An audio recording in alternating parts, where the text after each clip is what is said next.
G'day, g'day. Let us know if you can hear me. Should be working okay. What's up, Let's Mars? Crypto Peter, happy Thursday in North America and Good Friday down under. Thanks for all the great help with your calm. TA Alex, you're welcome, man. I try to remain calm at all times. Not always easy, but we do our best. What's happening today?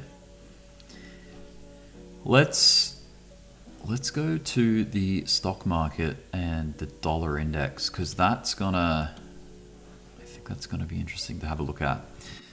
So out on the daily chart, the DXY, as we know, has been coming down off like a really high peak, basically a parabola or parabolic move, forming this trend line, resistant trend line in its correction. So it's been correcting off this. Basically, for 2 years, this was just charging up, right? And now, the correction here formed a trend line, and we have since broken that trend line.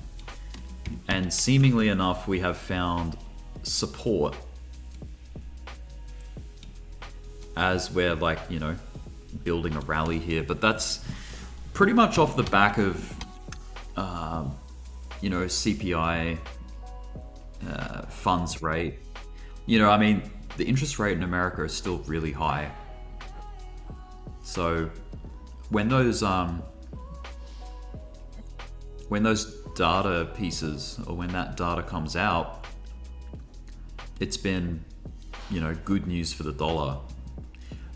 However, the thing that caused this correction here was a whole bunch of CPI heading in the right direction, right? Inflation coming down. The very recent CPI report has shown sort of like a stagnation of disinflation. So we've had like this kind of, this kind of like plateauing effect, where we're sort of seemingly rounding off a little bit here. So with any luck, the next CPI report will be, showing that inflation is continuing down.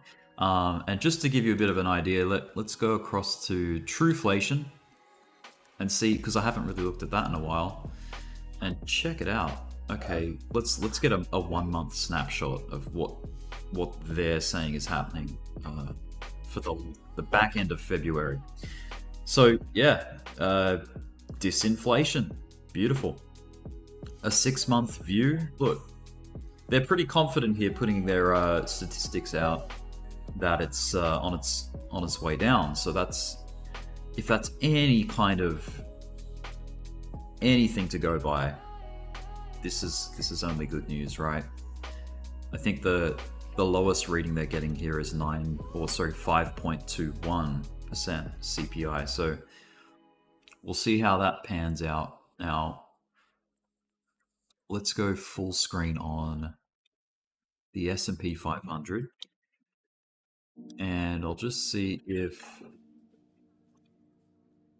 there's anything here to talk about. So yes, we got a trend line descending from the all-time high, and then 1, 2, 3 tests of resistance, basically conforming to the trend line. This is a bit of a trap right here. Potentially this little move here was, the bulls seeing this coming, but just jumping the gun. So it being a little early, no doubt people would have got trapped up there, which was a shame, but hopefully they stopped out and didn't get liquidated. But anyway, down we came, creating a pivot down here, which basically gave us a new support trend based off this first pivot. So pivot 1, pivot 2, and now yesterday, we've got in touch with that line. And it's like, okay, are we dealing with a third pivot here? Like, are we getting a third test of support? It's an interesting level because we've also got 4,000, which is this yellow line, a very big round number on the S&P 500. So if you're looking at the SPY chart, it's 400 roughly. So, but if you're looking at this one, this is the futures S&P 500. It's roughly.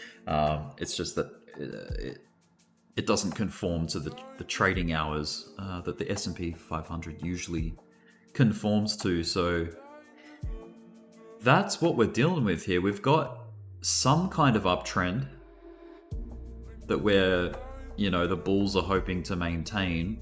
Higher highs, higher lows, suggesting a third low here, which is again higher than the previous two. So that's, things are still in contention here. Sorry, I'm getting like a little message saying that my stream is lagging. Sorry if it is. Now, what else can be said about this this run? Let me know if I'm still coming through clear. We got 13 people in here. Smash up the like button, guys. Like and subscribe. You good? Okay, cool. Thank you.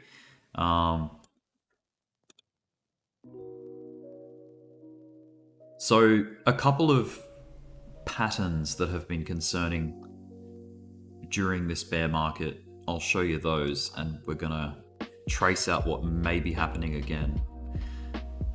All right, so if we go here and like here, and we make this a support line, and we go like here, that's another support line. Obviously these supports got broken. Now, a little hint is the overhead resistance during that climb. Something like, like this, perhaps. And it's resistance. So it's like a rising wedge structure. And then we have another one, obviously just here. Now, how you cut it, I mean, it doesn't really matter, but it's roughly like this, right? Yes, there's a wick that comes out the top, but the majority of price, you can see that the highs come to this zone or this level of resistance. So yeah, textbook rising wedge. Rising wedge, textbook bearish outcome.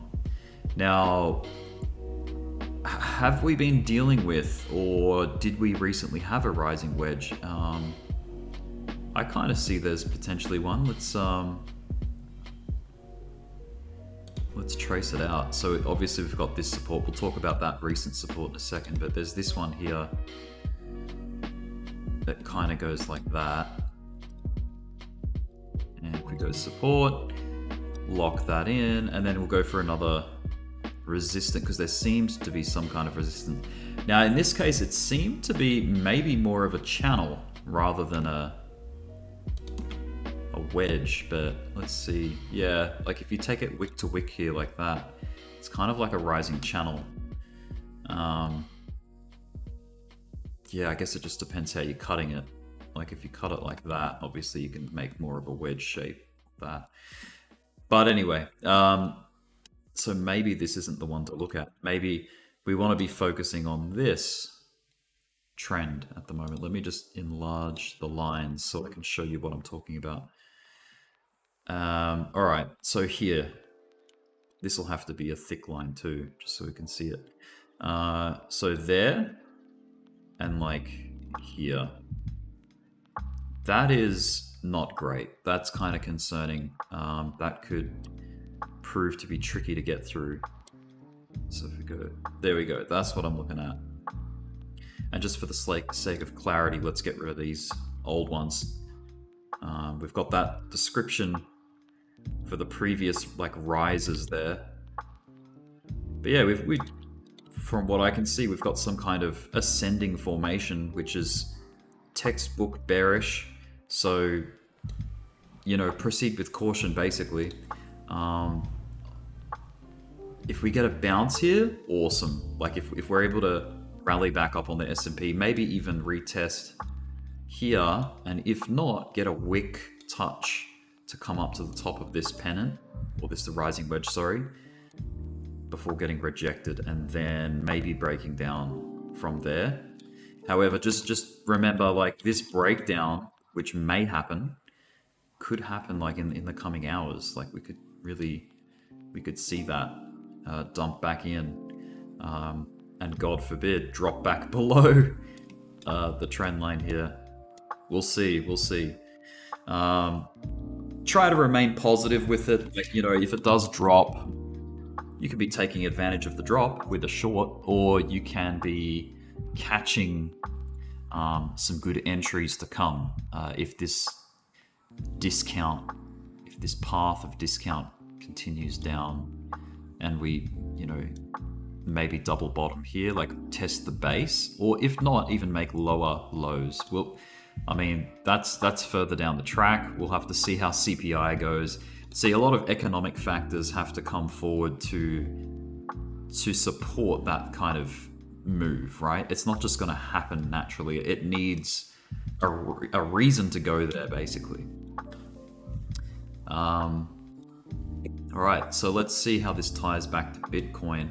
What do we got? About half an hour away until the daily candle closes. Bitcoin's chart, let's go full screen.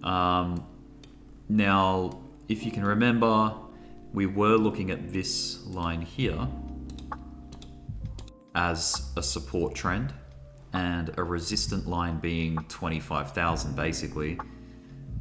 Yes, we were wicking up through it, but no real support was held above that level. So with that in mind, this was our trend. We had a pivot here, and what was starting to become a pivot again. So like a third pivot for, you know, second evidence of support, but we lost that, unfortunately, and we came down. Kind of did a dirty retest. This was more of a retest of 24.5K resistance, but yeah, could not get back above that trend, and now we are sort of ranging in a larger structure. So now that we've dealt with that, you know, I'm kind of inclined to delete that line there, but I think there's a new line at play, and I think that goes like this. If we lock on to that wick, come across here, you can see that it's had confirmation that that line exists, right? So three's better than 2 for touches. Touch 1, touch 2, and then touch 3 here. So that's, you know, we're out on the hourly chart. You can probably see this on the 4-hour as well. Those wicks, yeah, okay. So to me, that is something significant. We've got 2 trend lines at play. I'm going to make this one, I'm going to just reduce the brightness of that one, make it gray, because it's this one we're focusing on now. And we still have the same topside structure. I don't think there's any need to sort of draw any trend lines there. It's more of just a line of resistance of 25,000. But yeah, like you can see, like as things get more bearish in the short term, the less likely is that we're going to get a support trend line. But so far so good. I mean, it's still holding something. It broke below this pivot, which was not the best. We're currently back above it, but trying to maintain it. So yeah, that's kind of how I see this structure. It's kind of like what we dealt with back here. You know, this massive long, you know, was it a couple of weeks here that we spent just chopping sideways? So we could be in for some of that again. If I get a bars pattern replay like this and take it from the long wick here out to there, you know, that's an identical copy. So if we take that and put it here, are we going to get something like that? You know, quite possibly. You know, losing this trend line here, this blue line. We're nowhere near it just yet. But yeah, it's just a game of trend lines and support and resistance. That's pretty much what you're looking for primarily. And it's the thing I think everyone should keep their eye on primarily is the price action, right? The support and resistant trend lines. So so with that being said, like, let's check out some oscillators and see what they're saying. So I remember we had a whole bunch of bearish divergence, which we're still kind of dealing with on the daily chart, on the RSI. Stochastic RSI has shown a crossover, and it's suggesting that we're coming down on the daily. So, you know, this pullback here might only be fresh still. You could consider this fresh, like it's only just crossed back in. You know, and these cross downs can result in something like that, like where it comes down for some time. But look, that doesn't mean the price has to come down. It just means, like, because potentially we could get something like this, like, yeah, we got a cross down here, right? But price more or less moved like sideways after that moment. So if we take that line and move it over here, that suggests maybe something like that. Like maybe we just chop in a range for like a week or so.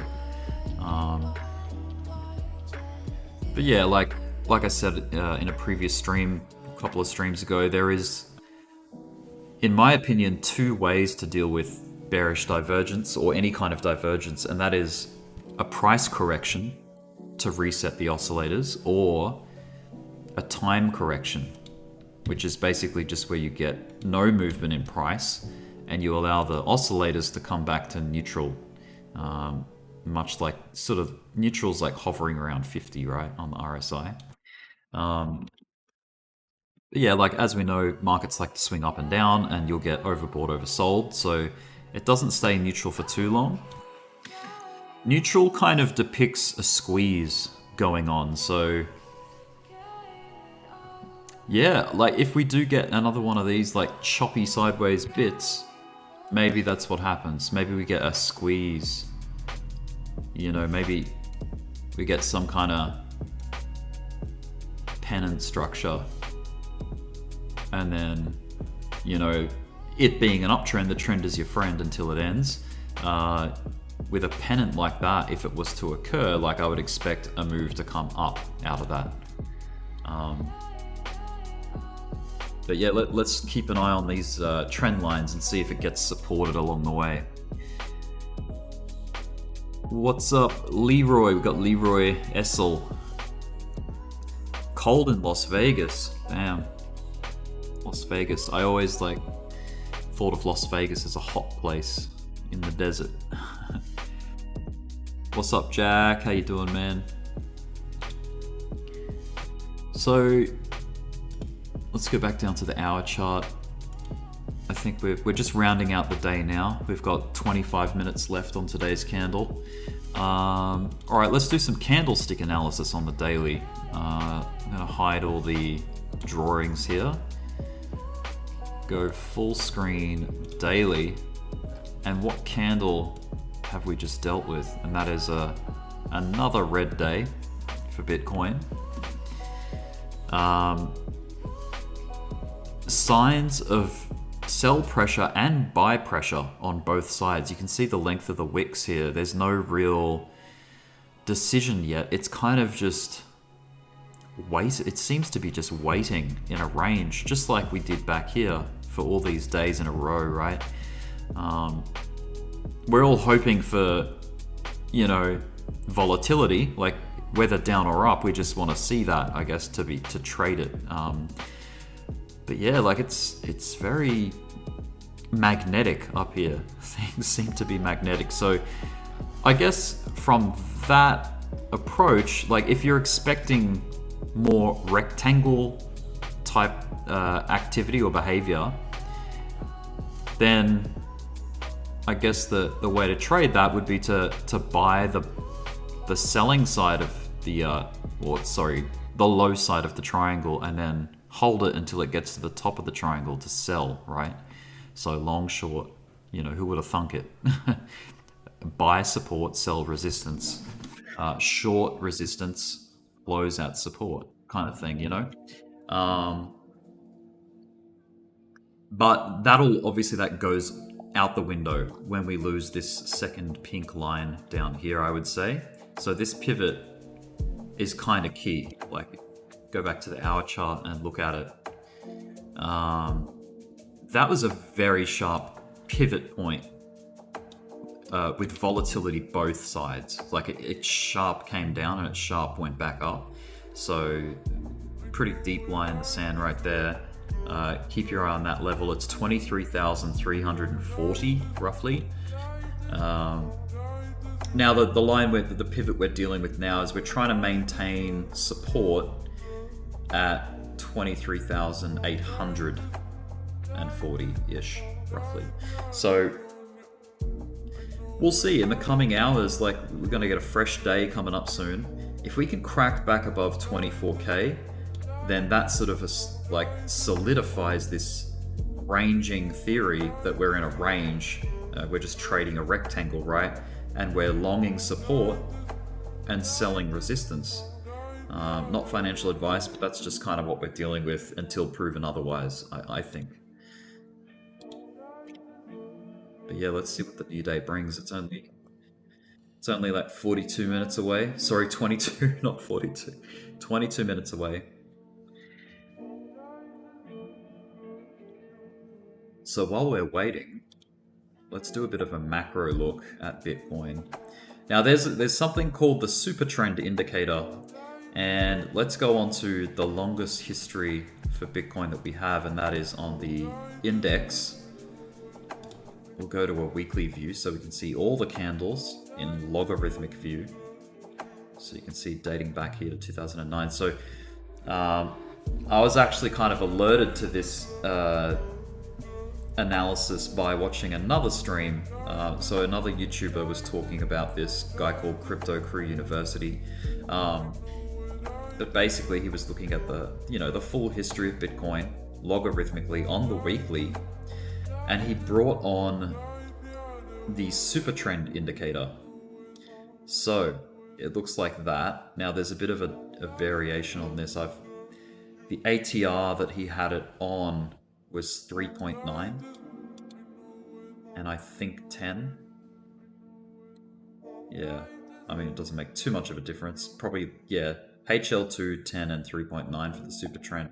And basically what he was saying is that every time on the weekly time frame with the super trend that a buy signal came in, it was not false. Like there was actual movement after each signal. So we had one here, we go up. Sorry, let me hide these spider lines here. Pretty much hide everything. Like that, okay. I don't know what that brush stroke is, but we'll delete it. Yeah, so buy signal, move up, buy signal, move up, buy signal, move up.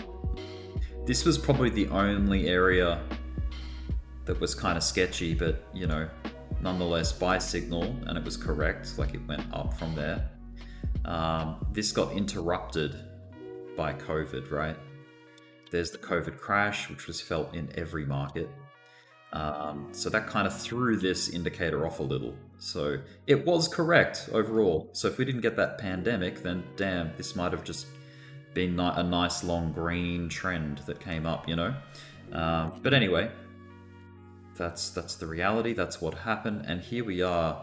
And in the last 2 weeks here, we've had a fresh buy indication by the super trend indicator.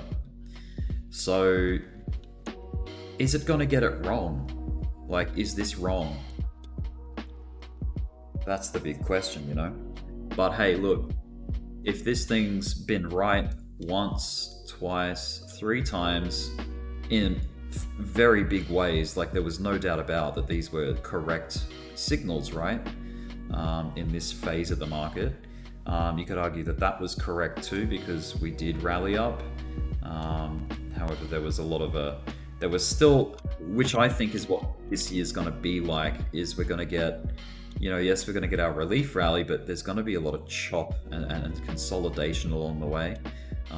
Just as, the current economy that we're in suggests that, it's very uncertain. The future's very uncertain, more so than, previous years. So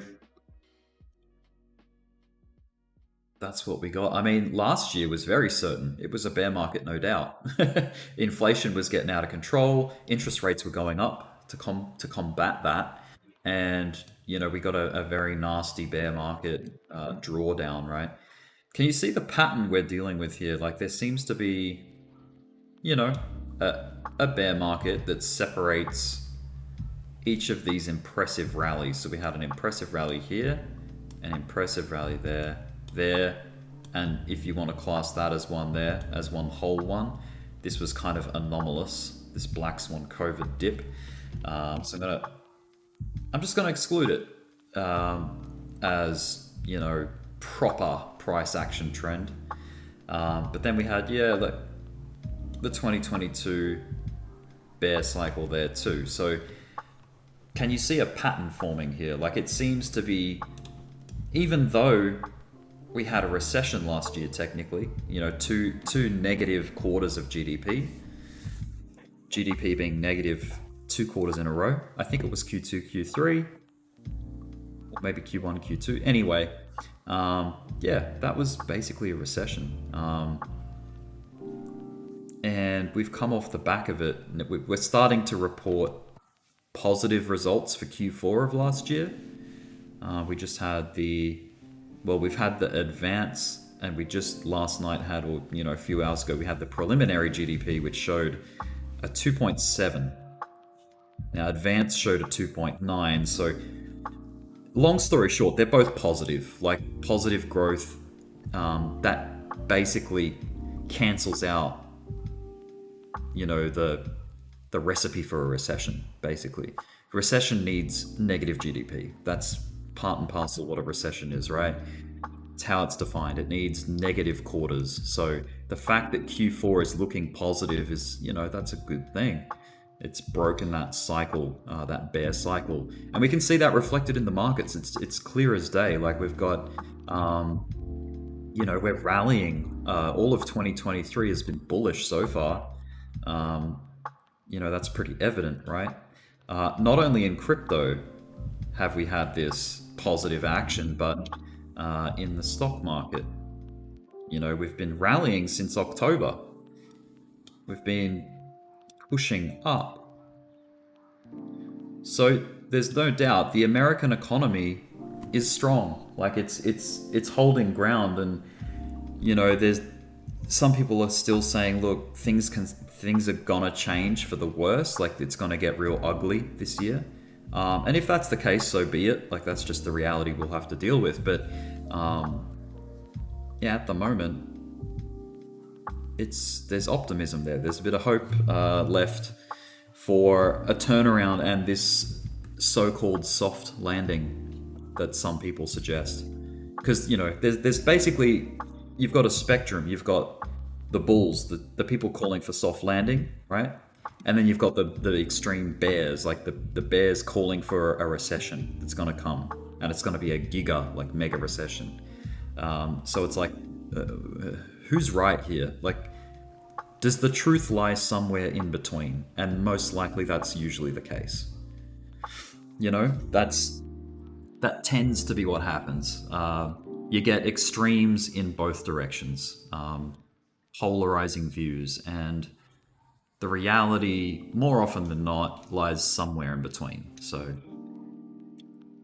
we'll see how we go. But we'll be here to report on it and catch the trends, and see when there is a shift. Like obviously, I'm looking at these fat lines here, these these trend lines, we've got a resistant trend line and a support trend line. We'll know that something has shifted if we lose this support, and especially if we lose this descending line here, right?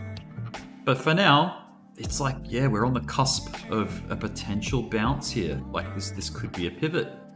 I mean, look at the length of those wicks there. That's kind of telling that there is buy pressure that exists there. Much the same as down here. We got a lot of like tall wicks.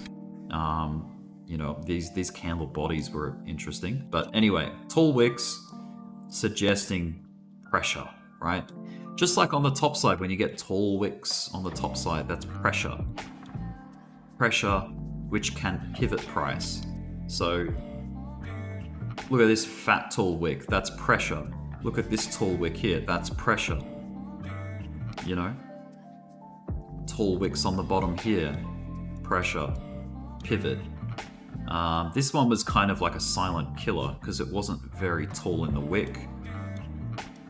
But nonetheless, we got a very violent move in the opposite direction after that. So, but for the most part, like you can kind of identify where the pressure comes in. Like, look, big tall wick, big tall wick, big tall wick, tall wicks here. There's some here, massive wick here, some tall wicks down here. You get what I'm talking about, right? So. Yeah, that's what we're getting. And look, during price, basically traveling between the pivots, like whether it's like a support pivot or a resistance pivot, you're getting candles that are generally full-bodied. Like, you know, this is a great example. See how there's like minimal wicking above and below on that one, and even on this one, it's like it's kind of solid. Same with that. But yeah, for the most part, a lot of candles during a trend will stay relatively solid. There's, you know, it's when you start getting crazy wicks, that's kind of like a sign, like a little warning sign or a hint. So there you have it. That's the way I'm looking at it.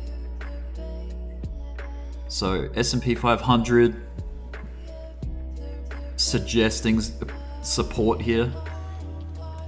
If we break that, then that's when my sentiment will shift. You know, I will get bearish. If we lose not only this trend line here, but this one, this blue one here, then obviously, okay, shit, we're looking at a potential, you know, return to the bear market. Like, you know, the relief is over kind of thing.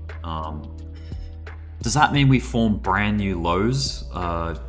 Not necessarily. It just means we could be, you know, like coming down to retest this low here, you know, or maybe we get a double bottom, you know, a test of the base again before actually breaking out properly, you know. And a lot of it's driven by you know, news events, economic like activity, and like actual, like real economics, like outside of markets. So, you know, CPI, funds rate. So I think the core driver of everything that's happening for the past 18 months has been inflation. Inflation is the reason we're in this mess. Like, it's the reason we came, like, basically found a bear market, you know?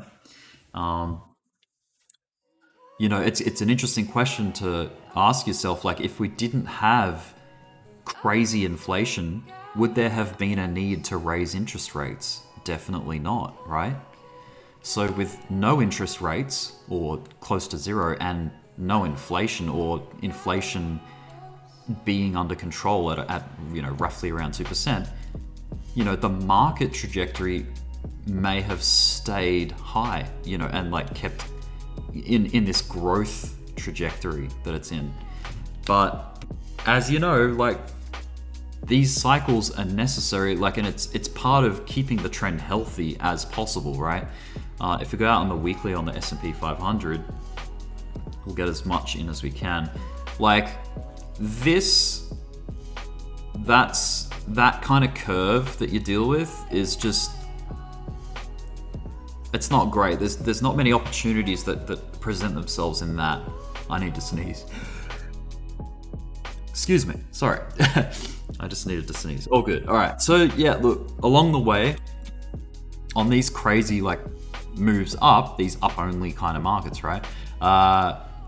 Along the way, corrections are very welcome because it's just healthy for markets to see these corrections, these corrective waves. This is actually a really long-term, you know, bear cycle here. We've had a pretty rough this 2022 move down has been fairly ugly, hasn't it? Like it's been drawn out, you know, for about 12 months. You know, this was a pretty sharp crash that was over and done with within a matter of just weeks, right? Like 4 or 5 weeks, 6 weeks at most. Whereas this one is like a whole year. There's a bit of a correction here, a few weeks, nothing too crazy. Bit of a bit of turbulence there, but nothing too crazy either. This was kind of, I don't know, we were like ranging here back in 2017, 18, 19. It was a bit of like a ranging point. But yeah, that's all the data that we have. But look, yeah, like I think it's not unreasonable to see a potential return to this kind of environment. Now, the thing that's going to drive that, or be a catalyst for that, is inflation coming down and staying down, basically. So just a very quick look at inflation, the inflation chart. That's what we got going on.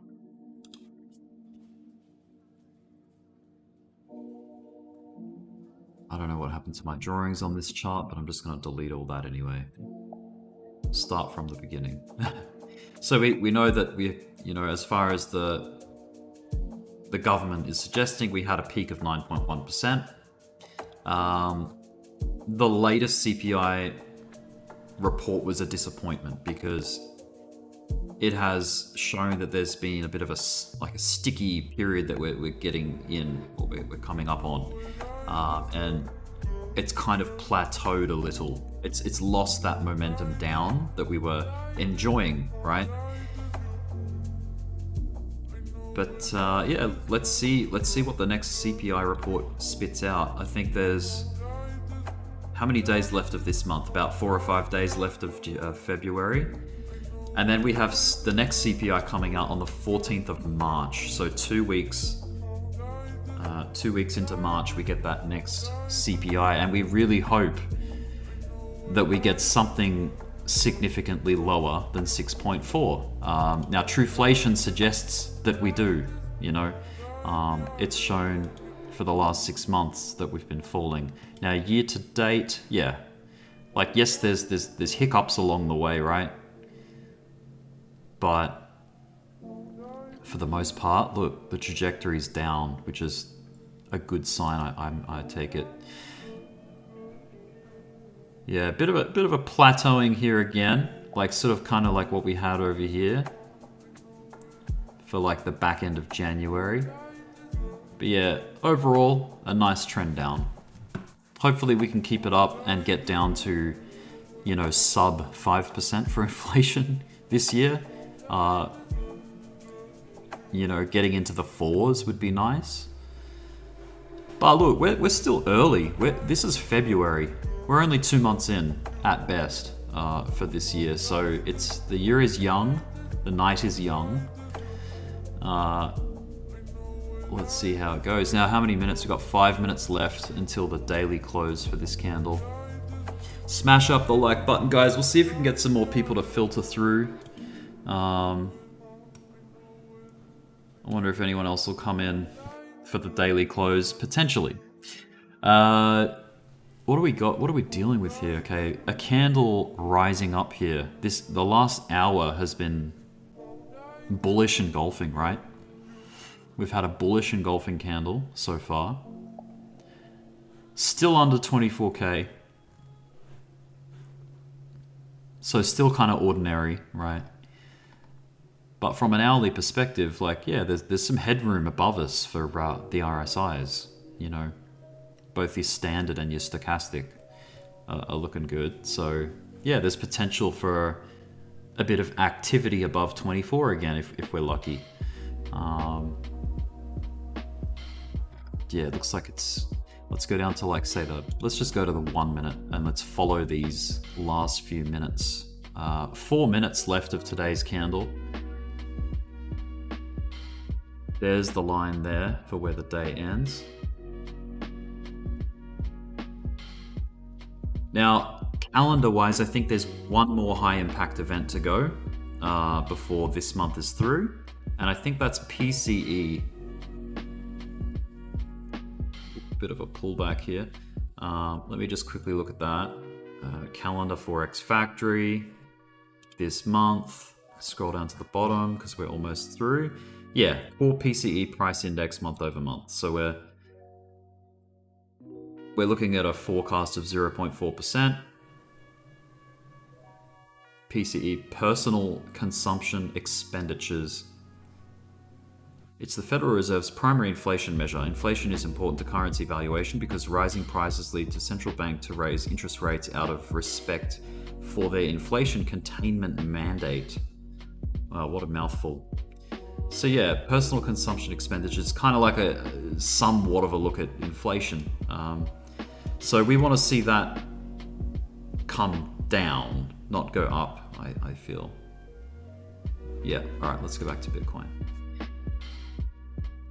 Still in the area, what do we got? 2 minutes less than 2 minutes. Barcoding then drop, but yeah, quite possibly, Scott. Yeah, we'll see. This is just the 1 minute. It's very noisy. You're not going to get much perspective with the 1 minute. Hourly chart. Like I said, the oscillators are, you know, have just come out of like an oversold area, at least for the RSI, the stochastic RSI. 4 hourly, kind of neutral, nothing too crazy. Daily we know is coming down, like it's on its way down, so that's... But yeah, let's go back to the minute. What do we got? Less than a minute now.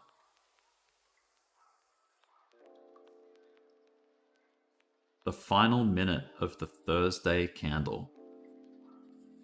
Let the Friday begin. It's not Friday the 13th, is it? No, thank God. 24th.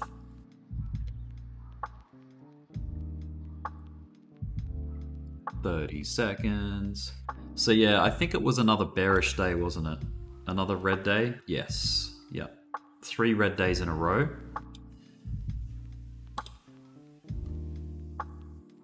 Final 15 seconds. What are we doing Friday? Friday candle, down or up? What do you reckon? We've just had 3 red days in a row. Let's do a little bit of a poll. What kind of candle does Friday produce for BTC? Question mark. And we'll say red or green. Ask community. So 22 people in the stream right now. Smash up the like button, guys, if you can. See if we can get some more people to come through. Yeah, Fridays are great. I love Fridays. Fridays are volatile, generally speaking. The last, Thursday, Friday, you seem to see more movement. This week's kind of been slow, hasn't it? We've had... Monday was nice, actually, like for us, surprisingly. That's where we... And then Tuesday we shot up and made that new high. Wednesday, Thursday, though, damn. Corrective move off the back of the pullback of Tuesday, sorry.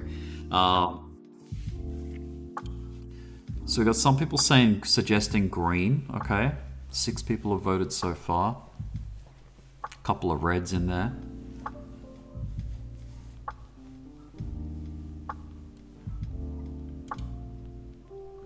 Remember, trends, they take a few hours to figure themselves out for the day.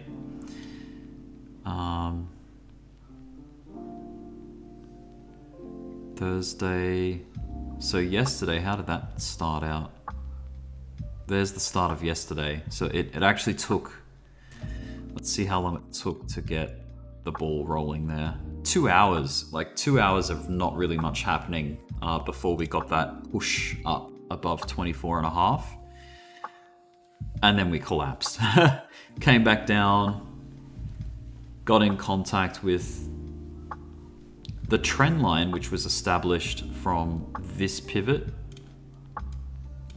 and this pivot. So we got back in touch with that line for a third test. There's the second and the first. So yeah, significant line for me, I would say. Just as these pink lines here are significant as well, because they're basically picking out the lows of this structure. So these pivots.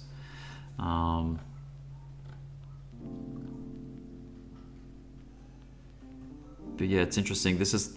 These pivots here, like this one and this one, were kind of like almost smack bang between these two pink lines, huh? They're like mid-range support found at the mid-range of that area, that zone, if you will.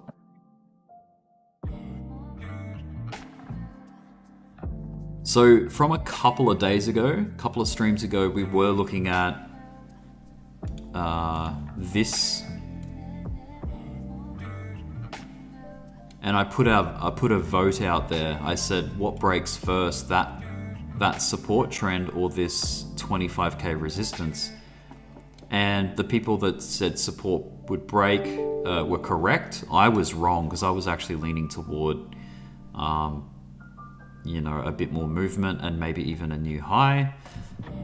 But you know, it is what it is. We haven't, put it this way, we haven't dumped back down to make new lows in the short term. It's kind of like maintained a steady kind of range or level of support. We're getting a bit of a crab market, aren't we, Jack?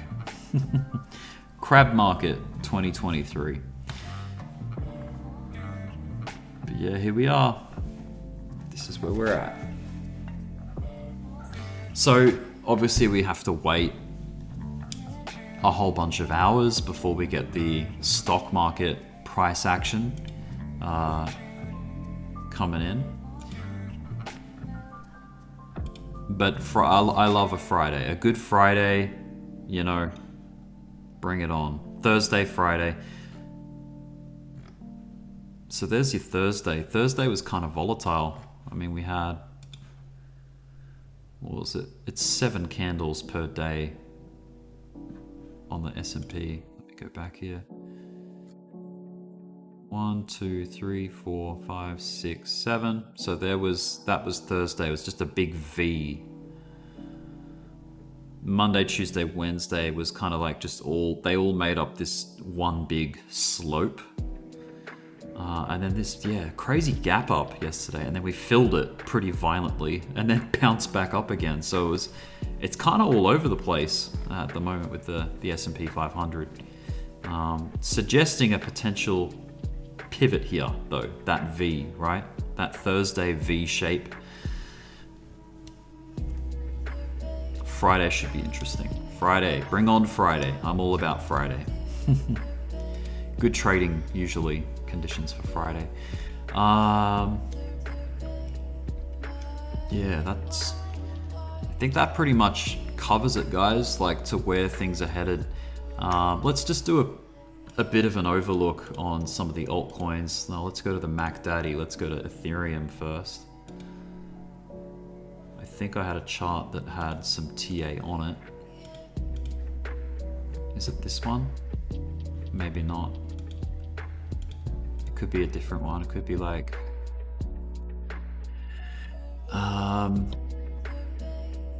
could be my Binance one. Let me just check that. ETH. Those aren't Binance. These are like Bitstamp and Bitfinex. Where did my other list go? Maybe it's in here. Here we go. ETH. Okay. Yeah, there we go. All of this bullshit. Let me just delete all of these squiggles and let's make some new squiggles while I'm explaining shit. I figured out why these stay behind. These squiggles, I think. Let me just get rid of the brush strokes. Sorry. 1 second.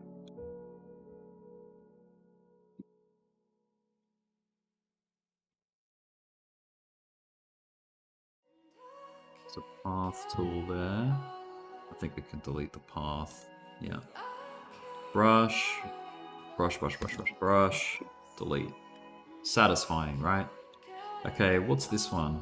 Oh yeah, that's just me describing an old resistant line. We'll get rid of that. But yeah, that's this where we at on the daily. Dealing with overhead resistance. Remember the network change. Ethereum going from proof of work to proof of stake. That caused this really impressive run. And then it was like a sell the news type thing. It dumped straight back down, kind of like a DOGE SNL situation, right? Dumped back down, formed a pennant. We're now dealing, we're still inside the pennant, we're on the positive, optimistic side of it. And yeah, that's where we're at with Ethereum. So still positive, really. No signs of bloodshed just yet. We're still in an uptrend. We're still getting higher lows and arguably higher highs. A trend line exists somewhere like that, maybe. And then it's got like a topside trend line as well, which is kind of sketchy. Ooh, could be like rising wedge-ish, you know, like that. Dare I say it? Dare I show it? So maybe that's the fuel to push Ethereum down to come and test either this pink line here or even the bottom of the pennant before coming up again. You know, maybe that's on the cards. Especially if we lose support on the stock market and if Bitcoin corrects, you know. So yeah, that's ETH. Still looking okay.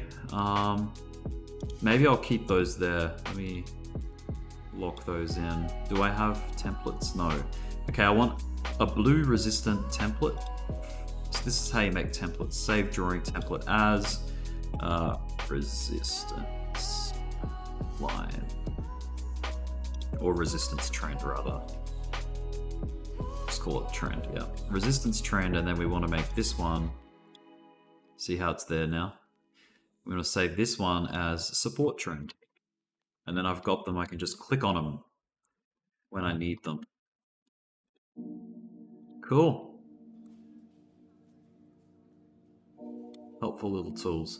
Alright, so that's ETH in a nutshell. Just be careful of this rising structure. I think, yeah, even with Bitcoin,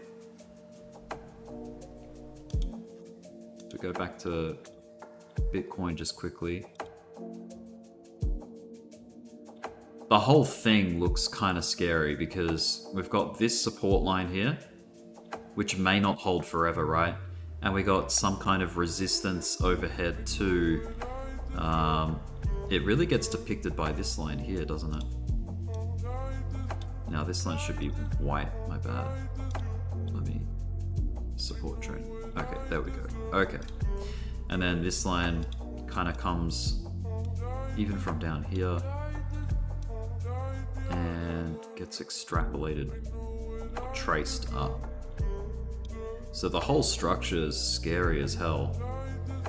It screams correction, right? Even the oscillators, we were getting bearish divergence, but yeah. Caution, guys. Be careful with your expectations. I think the market is thinking that too, anyway, you know. It's very cautionary, it's indecisive, and that's why we're kind of chopping. Even back here, we had a lot of caution, a lot of people indecisive of where things are going. And look, we're dealing with, if we go out on the daily chart, we're dealing with a very tough nut to crack here. This was proving to be difficult. 25,000 last year. And look, the reason we're stalling out is just because we've revisited that level. Really, that's all it is. Is it going to be there forever? No. It's going to get broken at some point. But the big question is it going to be soon that we break it? Or do we have to wait another 6 to 12 months? Wish I had the answers. I wish, I'd be rich for starters, but yeah. We have to wait and see. Let's play it day by day, hour by hour. We're knocking on the door of 24,000 again here. My opinion is, not that I'm always right, obviously, but my opinion is that we're getting some kind of rectangle again. We're trading in a range, something like that. Perhaps it's more pennant, like it's more of a triangle-ish kind of shape, like more like this. Suggesting or suggestive of, buy the low side, sell the high side of this structure, whatever this like consolidation is. It could be that, like the early stages of some kind of ascending triangle which goes for a long time, and by long time I mean like maybe like drawn out all the way to like over to here. Like, I don't know what that is. Like, what is it? Let's go have a look. Let's go higher time frame. So yeah, we could be fighting 25,000 for a while here. It could come out till mid to late March. Maybe we're fighting 25k leading up to CPI, which is, just over 2 weeks from now. Or, almost 3 weeks from now. It's a little less than 3 weeks. Maybe that's what we're dealing with. I'm hopeful. I think there's going to be an improvement on the next CPI result. I think it's going to show that disinflation is still happening. And my only guidance for that is this Trueflation website, because, they try to report inflation on a daily basis, as we all know. And look, they're showing us coming down to 5.2. But anyway, that's pretty much how I'm seeing the macro view, or the causation. Like if I'm looking for some kind of catalyst for Bitcoin to get above 25k, that would be it. All right, I think I'm gonna wrap it up here, guys. I will catch you tomorrow, similar time. We're gonna talk about how Friday went. This time tomorrow, the Friday activity will have occurred in the stock market, and we can discuss it. We'll be covering whether this support trend got held or not. I'm thinking yes. I'm thinking we hold this support trend and come back up and test the level of resistance overhead in the coming days or weeks, leading up through March. I think March, obviously February has been a corrective month. January being bullish, Feb corrective, March maybe the bounce like that we're the bulls are anticipating, but we'll see. Let's just wait and see. All right, I will catch you tomorrow. There's going to be some interesting things to talk about tomorrow, no doubt. And take care, guys. See you then. And that poll 50-50, well, that didn't really enlighten us, did it? All right, see ya.